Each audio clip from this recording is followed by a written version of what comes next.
मेरे हालात कुछ ऐसे थे कि मैंने डिसाइड किया कि मुझे जॉब भी करनी है। कपड़ों की दुकान में मैंने एज ए सेल्समैन काम किया कि मैं ऐसे माहौल में पला बड़ा था कि वहाँ मैं किसी को ये बोल दूँ कि मुझे एक्टिंग करनी है, मुझे एक्टर बनना है, तो शायद मुझ पर हंसेंगे और कहेंगे कि बेटा चुपचाप अपनी पढ़ाई कर, शादी कर, जॉब ले और सेटल हो जा। मुझे दूर दूर तक कहीं आसार नज़र नहीं आ रहे थे। मेरे कोई गॉडफादर नहीं थे या मेरा ऐसा कोई भी नहीं था कि किसी ने मेरे सर पे हाथ रख दिया और मुझे मौका मिल गया। मेरे पास सिर्फ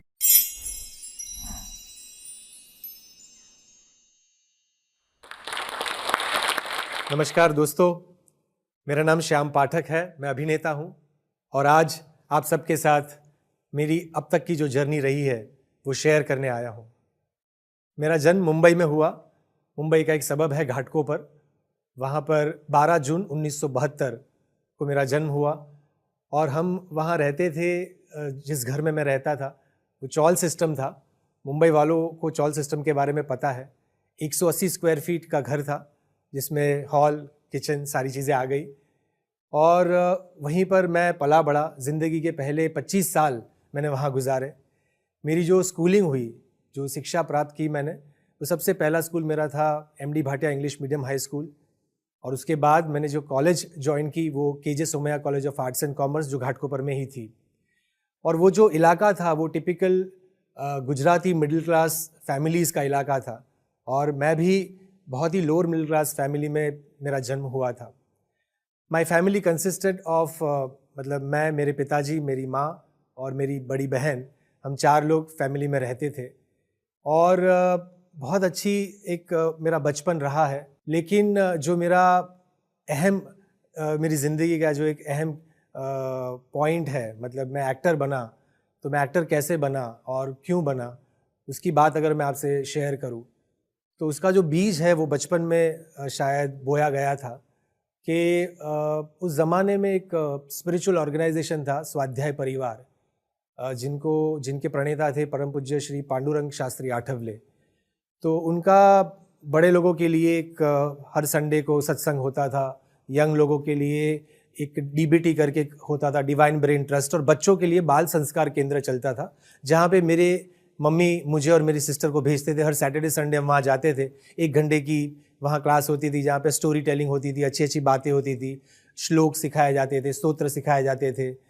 और वहाँ उनका सालाना एक प्रोग्राम होता था, वसंत उत्सव। वसंत ऋतु में वो उत्सव मनाया जाता था जिसमें एक नाटक का मंचन होता था। तो उस नाटक के मंचन के लिए जब कास्टिंग होती थी, ऑडिशन होती थी, मैं उस वक्त 6, 7, 8 साल का रहा हूँगा। तो अक्सर ऐसा होता था कि 2-3 साल जब भी बात आती थी नाटक की और ऑडिशन होता था तो कोइंसिडेंटली मेरा सिलेक्शन होता था मेन रोल प्ले करने के लिए। और मैं फिर रिहर्सल करता था और फिर वहाँ 20, 25, 30, 40, 50 लोगों के बीच में वो एक्चुअली परफॉर्मेंस होती थी। और परफॉर्मेंस होते ही जैसे तालियां बजती थी, लोग आकर के शो के बाद मिलते थे, वाहवाही होती थी।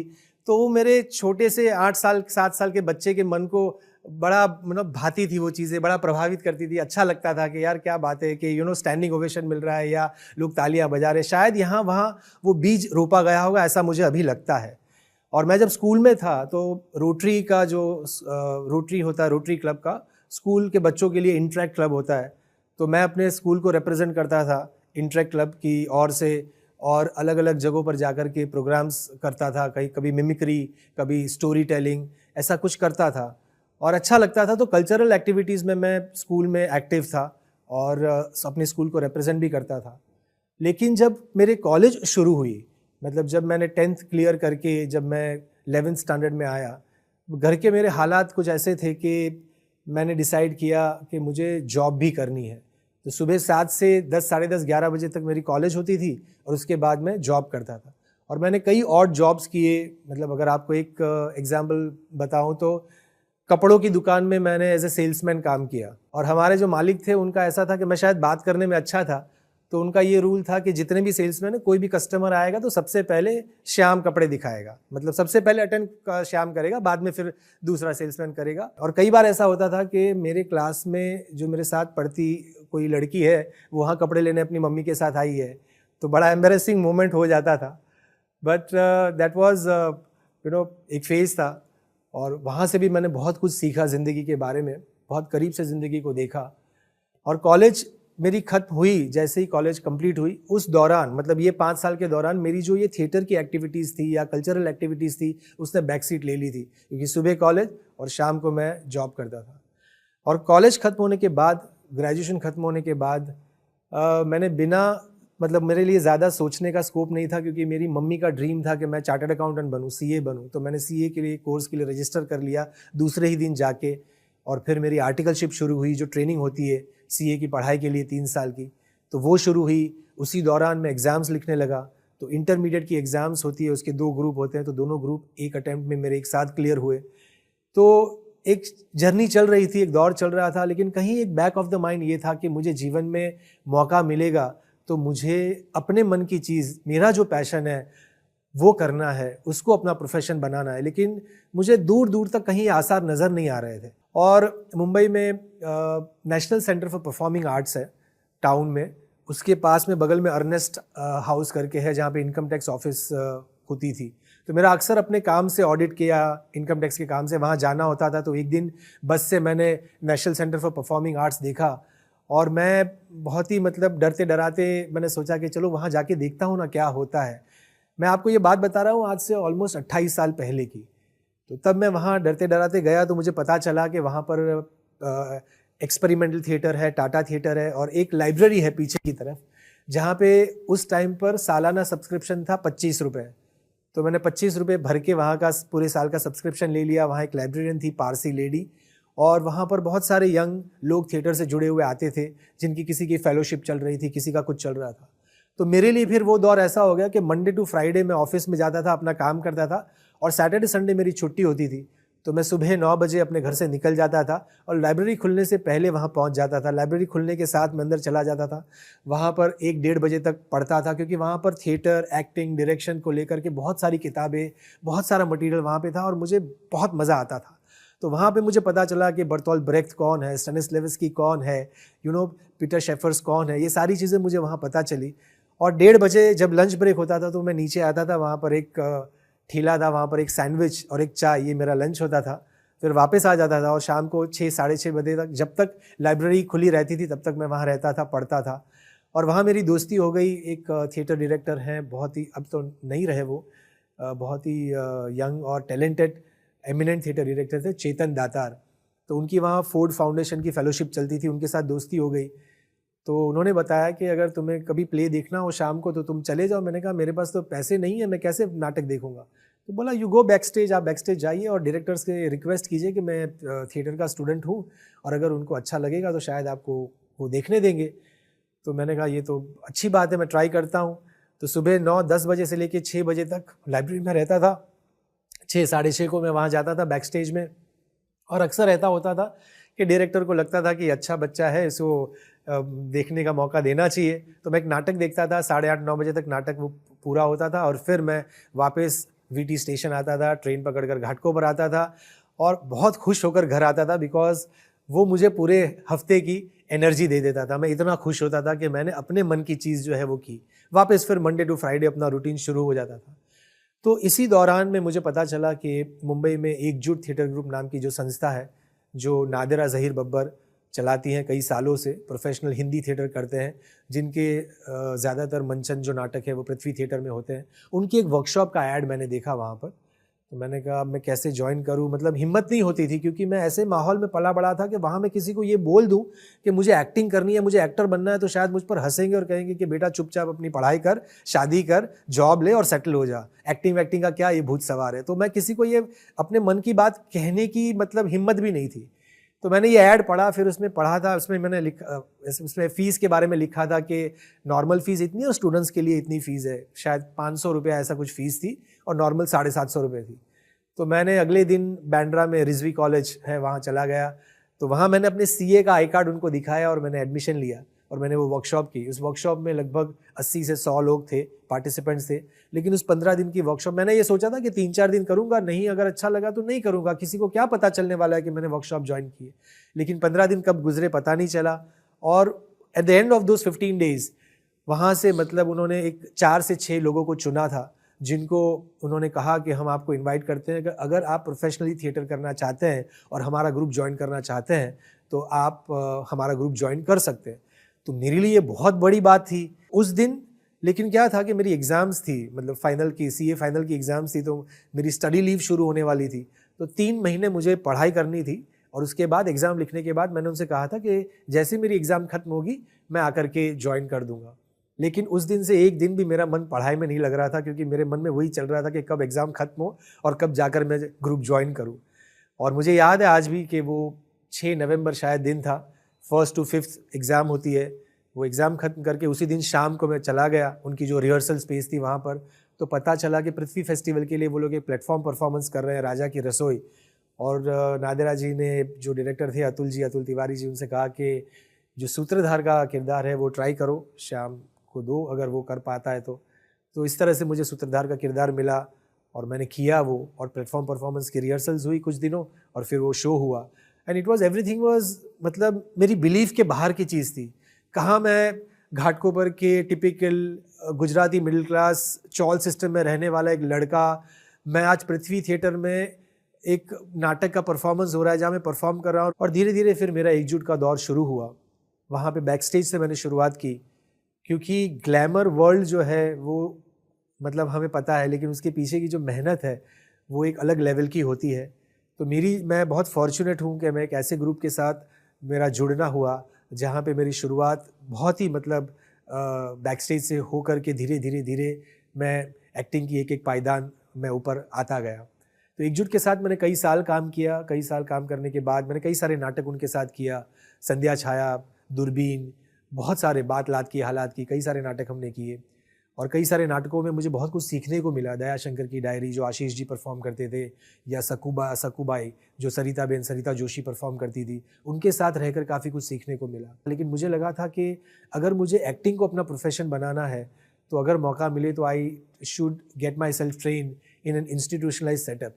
लेकिन मुझे रास्ता नहीं पता था कि मैं क्या करूँ, कैसे जाऊँ, कहाँ जाऊँ। इस दौरान ऐसा हुआ कि एकजुट में एक एक्ट्रेस मंदाकिनी गोस्वामी करके एक एक्ट्रेस है जो हमारे साथ काम करती थी। उनके हस्बैंड है रॉयस्टन एबल, जो दिल्ली में और नेशनल लेवल पे बहुत बड़ा नाम है। उनका एक प्ले था Othello play in black and white.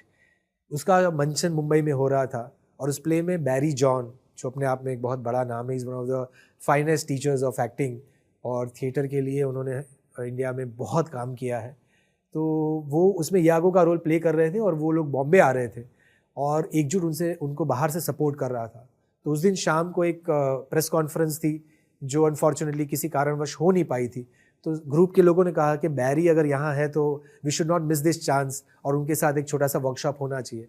और बैरी के साथ वो वर्कशॉप हुआ तो पहली बार मुझे पता चला बैरी जॉन के बारे में, उनके काम के बारे में, उनके ग्रुप के बारे में, उनके स्कूल के बारे में, काफ़ी सारी चीज़ें पता चली। और मैं बहुत इंस्पायर हुआ और मुझे लगा कि मुझे इनके साथ काम करना है और मुझे उनके अंडर जा कर के सीखना है। लेकिन मैं कैसे जाऊं मुझे पता नहीं था, रास्ता नहीं पता था। तो फिर मैंने हिम्मत करके कुछ दिनों के बाद उनको एक लेटर लिखा जिसमें ये लिखा कि I am a student of theatre, मैं आपके साथ काम करना चाहता हूँ, बट मेरे पास पैसे नहीं है फ़ीस के, तो अगर कोई स्कॉलरशिप हो या ऐसा कोई हो तो आप मुझे प्लीज़ बताइए, अदरवाइज़ आई प्रॉमिस टू पे back after 2 years when I will start earning. और मैं लेटर लिख के भूल गया, मुझे लगा था मुझे कहाँ जवाब आएगा, इतने बड़े आदमी है, कहाँ मतलब रिप्लाई करेंगे, उनको कितने हज़ारों इस तरह से रिक्वेस्ट आती होंगी। लेकिन 15 दिन के अंदर मुझे रिप्लाई आया which was to my utter surprise, जिसमें 2 लाइन में सिर्फ उन्होंने जवाब लिखा था that you to come swiftly to your point I offer you a seat in my programme, in my course. और उसके लिए जो एक मिनिमम फ़ीस भरनी थी वो भी मेरे पास नहीं थी। मेरा एक बहुत ही अच्छा, बहुत ही करीबी दोस्त है मनोज जंगलानी, तो मैंने उससे बात की इसके बारे में। तो वो ही was from a well to do family और उनका अपना ट्रस्ट था। तो उसने कहा कि I will speak to my brothers and हमारे ट्रस्ट में बात करूँगा एंड देखते हैं वो लोग क्या कहते हैं, because they support for higher education. फिर उसने मुझे आकर बताया कि they have agreed but they will pay your fees directly to the institution, आपके हाथ में नहीं दिया जाएगा। मैंने कहा इट इज़ फाइन, मेरे लिए इट इज़ ओके। इस तरह से मेरी फ़ीस वहाँ भरी गई। फिर मुझे दिल्ली जाना था, ज़िंदगी में पहली बार दिल्ली जा रहा था। दिल्ली में और कोई जान पहचान नहीं थी। मेरा एक बहुत ही क्लोज़ फ्रेंड वहाँ काम करता था, सिर्फ वही मेरा एक रेफरेंस पॉइंट था दिल्ली का। तो पहली बार इस तरह से दिल्ली गया। उसके यहाँ भोगल में उसका घर था, तो उसके पास 2 दिन रहा। फिर नोएडा गया, बैरी के साथ काम किया और that was again one of the finest times कि मैं उनके साथ रह कर के काफ़ी कुछ सीखा, काफ़ी कुछ मैंने उनके अंदर जाना।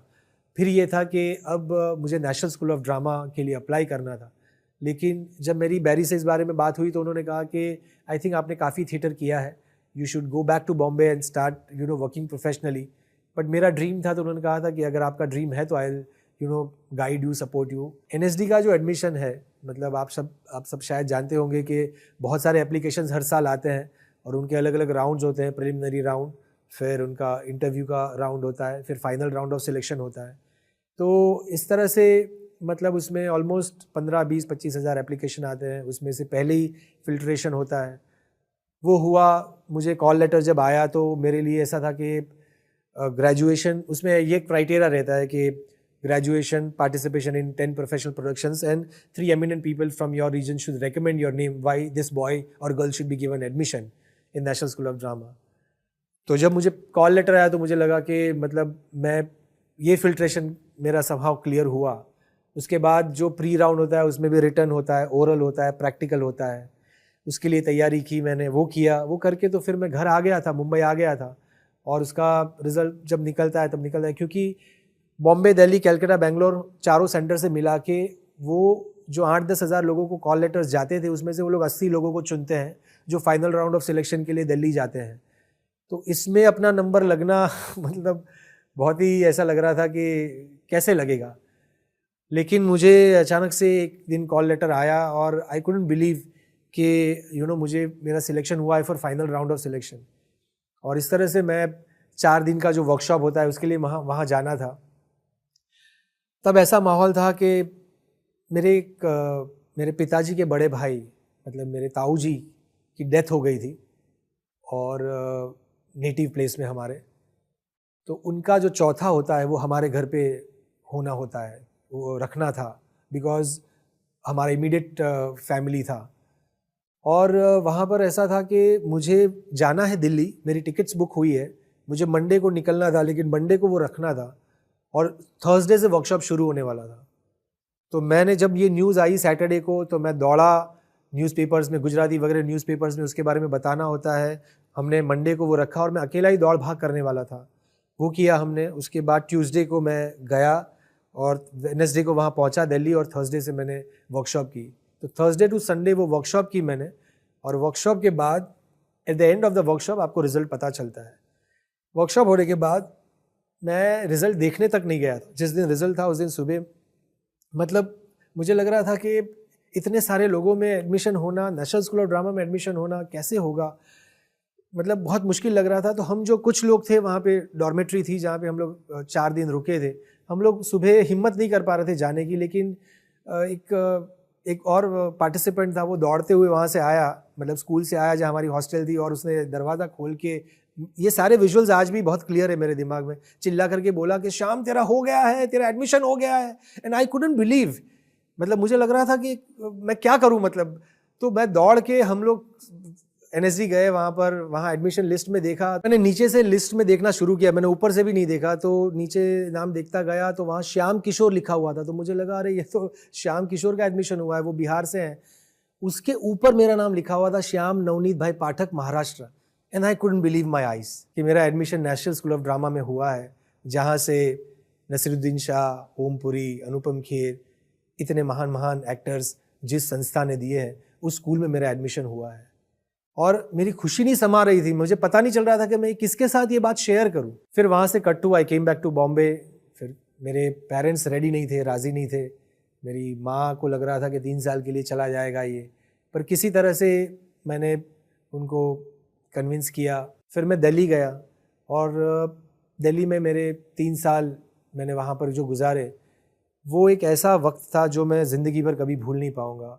वो जो एक ज़िंदगी के बारे में, थिएटर के बारे में, एक्टिंग के बारे में तो आप सीखते ही हैं, लेकिन ज़िंदगी को इतनी करीबी से आपको वो 3 साल दिखाते हैं। और वहाँ ये रहता है कि हर स्टेट से एक स्टूडेंट होता है, मतलब एक महाराष्ट्र, एक केरल, एक कर्नाटक, एक हिमाचल, इस तरह से। तो 20 अलग अलग शहर से, 20 अलग अलग कस्बों से आए हुए लोग जो हैं वो एक जगह आते हैं और 3 साल तक पढ़ाई करते हैं। और उस दौरान हमने काफ़ी कुछ सीखा। सेकेंड ईयर में हमारी एक स्टडी टूर हुई, जहाँ पे हम नॉर्थ ईस्ट में गए थे, गुवाहाटी। वहाँ पर माजोली एक biggest river island of the world है, वहाँ पर हमने एस्मीज फोक फॉर्म में किंग लियर किया, अलग अलग फॉर्म में नाटक किए। हमने संस्कृत नाटक किया, अभिज्ञान शाकुंतलम, और अलग अलग फॉर्म, फारसी नाटक किया, यहूदी की लड़की, ये सारी चीज़ें वहाँ 3 साल में रहकर सीखा। बहुत एक्सटेंसिव ट्रेनिंग हुई। तो दिल्ली से मुंबई आने के बाद मैंने अपनी जर्नी शुरू की।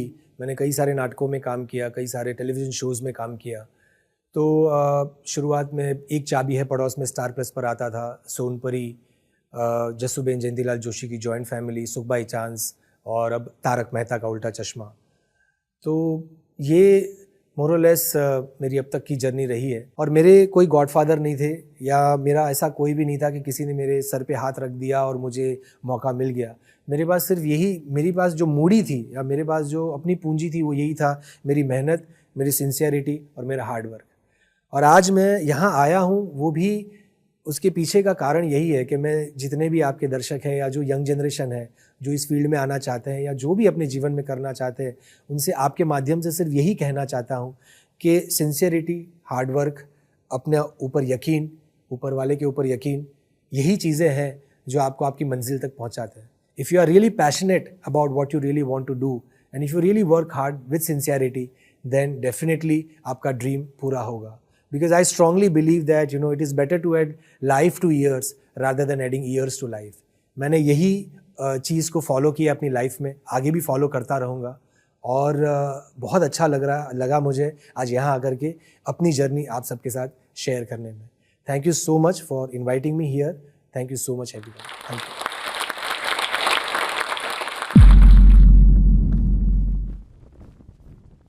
अगर आप भी इस वीडियो के एंड तक आ गए हैं तो मेरी तरह आप भी इंस्पायर जरूर हुए होंगे। दोस्तों, आपको पता है हम सब बड़े सपने देखते हैं, लेकिन हम में से कुछ ही लोग हैं जो अपने सपने को पूरा कर पाते हैं। और आपने कभी नोटिस किया है, जो भी लोग अपने गोल को अचीव कर पाते हैं उनमें एक कॉमन स्किल होती है। वो क्या है? अच्छी कम्युनिकेशन स्किल्स और इंग्लिश बोलने की स्किल। और अब हम भी इस स्किल को मास्टर कर सकते हैं जोश स्किल्स ऐप के साथ। यहाँ पे हमें daily vocabulary, grammar, reading, writing practice के साथ साथ अपने ही जैसे लाखों स्टूडेंट के साथ इंग्लिश में बात करने का भी मौका मिलता है। इससे हम अपनी इंग्लिश की फ्लुएंसी जो है वो इम्प्रूव कर सकते हैं। तो चलिए आज ही अपने सपने की ओर पहला कदम लेते हैं भारत के number 1 spoken English learning app जोश स्किल्स के साथ। इस वीडियो के बारे में अपनी राय नीचे कमेंट सेक्शन में हमें बताएं और अपने दोस्तों के साथ ये वीडियो शेयर करना ना भूलें।